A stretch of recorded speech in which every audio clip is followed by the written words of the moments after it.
The next place where he will be trying to reap some of the benefits will be the next slate of races coming up for Super Tuesday 2. A little less super.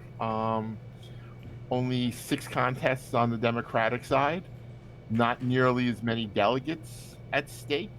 But still, this is what the slate is. This is where they're going. Idaho, Michigan, Mississippi, Missouri, North Dakota, and Washington. We did a little preview earlier. If you're looking at someplace where Sanders is going to try and make a stand and come back, you're certainly looking at Washington is a place for him. In places where you're looking that it's going to be, to put it charitably, an uphill climb, you're looking at Mississippi, Missouri probably.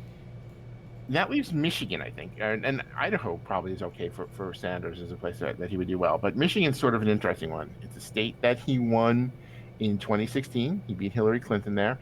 It's a state where sort of there's the overlapping narratives between Biden and Sanders will come into very sharp focus. Who can do well with non-college educated whites in the upper Midwest? This is sort of ground zero for that at the moment.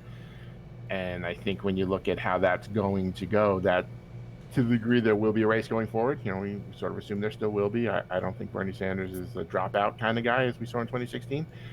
But this is where a case can be made for either one of them that actually they're the ones to beat Trump, as much as that's still an open consideration in the Democratic Party.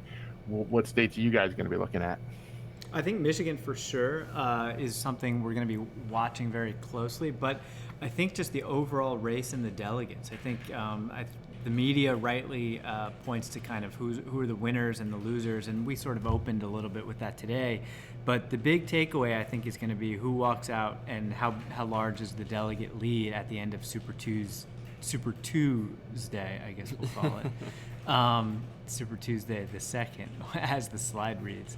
But because Michigan, even if Michigan were to be, say, as close as 2016, let's say Sanders were to eke out a very small victory, then essentially it could turn out to be a more or less delegate tie in terms of the pledged delegates. At which case, then, if it is, then I think then we could still say that Biden would be somewhat of the front runner coming out of that. I don't really know exactly. I get the point that you're taking, Drew, that Michigan could be sort of a good sign as to trying to understand which of the two candidates may be favored in a general election setup.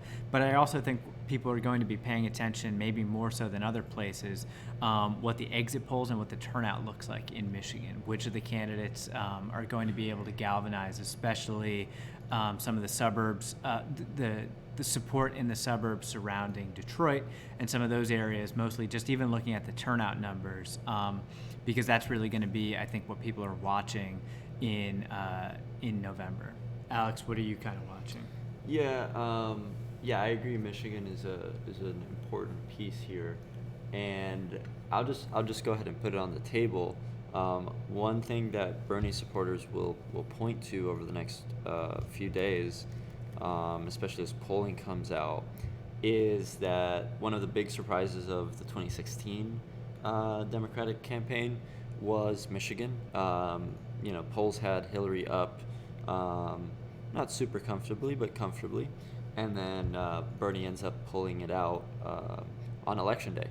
So I think they'll point to that over the next few days, and I guess on Tuesday we will see if for whatever reason there's an effect where Bernie's support is underestimated in Michigan.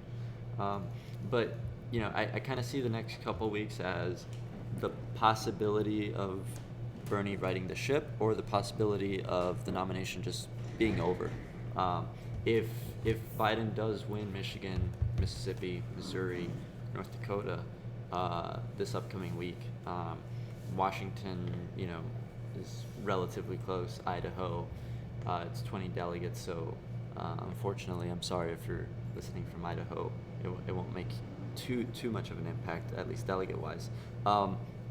And then you go into the following week where Bernie has to face the Florida electorate a couple of weeks after that week that he had. It could end up being over the next couple weeks. At the same time, there's a debate on the 15th. That's an opportunity for Biden to, screw it up.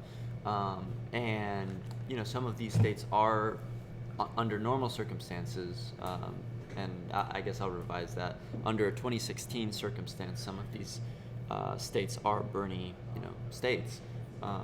He could potentially right the ship if he sort of gets his, 3 wishes. Yeah, that's the important thing, right? We move the narrative quickly, but we move it solidly. Everybody sort of forgets that, the conventional wisdom was very different 3 days ago every Yep. time. And it's like, no, we've always thought this. Like, no, yeah, 72 hours ago was entirely different. So to say, okay, and I don't mean us here doing this, just the general us say, well, Biden's got this now. There are a lot of declarative statements made in the last few weeks that, Yeah. look silly and it really feels like a year ago. Like Amy Klobuchar was in this race, last week. It just, to the degree she was in, she's coming off the 3rd place or whatever. Yeah. Pete Buttigieg was a national figure a week ago, Yep. and now it's just like, who are these people?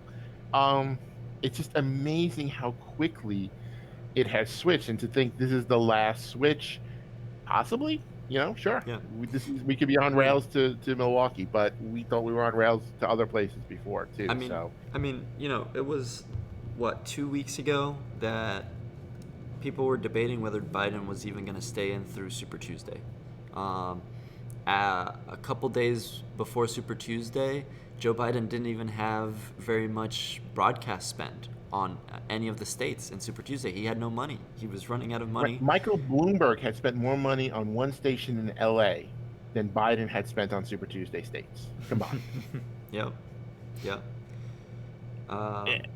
It's just astounding. And that was after his push after South Carolina, where he actually did get money, right? But going into South Carolina, and even the 24 hours after South Carolina, he had no money. So